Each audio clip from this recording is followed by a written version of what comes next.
And then there's China. Few places in the world are seeing the explosion of God's power like the underground church in China is experiencing. And in the last 60 years, China's communist government has done its best to wipe Christianity off the map. What you are about to see is some of the rarest footage on the planet.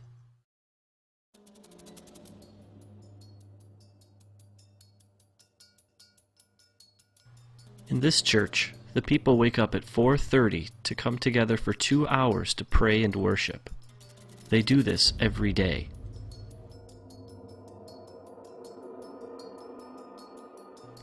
This church meets in the only place they're safe, a cave.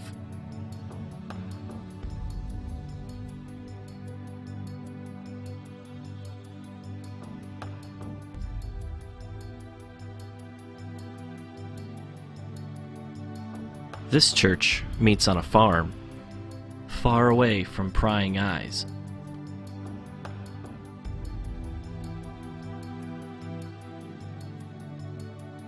Here's an example of an underground church outreach. The people sitting are Christians. The people who are standing are not. This particular preacher was once crippled, but was healed when someone prayed for her. She now preaches the good news of Jesus to anyone who will listen. In this particular meeting, over 1,000 people became Christians.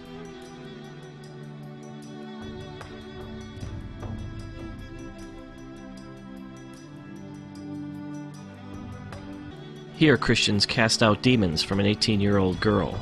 She's now a preacher. In Shanghai alone, there are over 3,000 house churches, just like this one. One thing Dennis pointed out to me was that most of the underground churches in China are actually led by young people. These kids have all come out of the communist system, and they want nothing to do with it. They only want to spread the love of Jesus to everybody they meet. This is a music school. Well, that's the cover anyway. It's really a training school for students who want to be pastors. The government thinks they're simply learning to play instruments.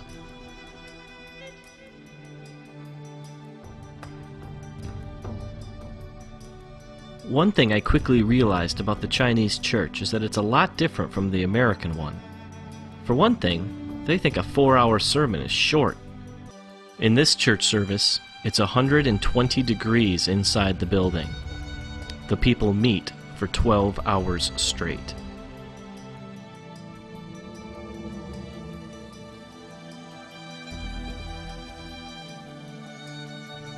Dennis told me one story about a time he went to a very remote village in China to preach. He was led into a large room where the people were packed so closely together that he had his back to the wall and could reach out and touch the row in front of him. Everyone stood. There was no room to sit.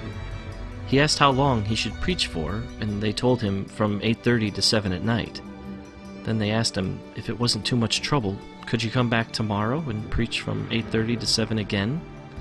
And then, very sheepishly, they asked again, if you'd be so kind, could you come back the day after that and preach from 8:30 to 7?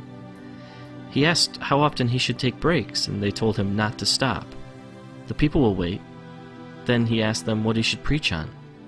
Everything, they replied, from Genesis to Revelation. And then it dawned on him, these people had no Bibles.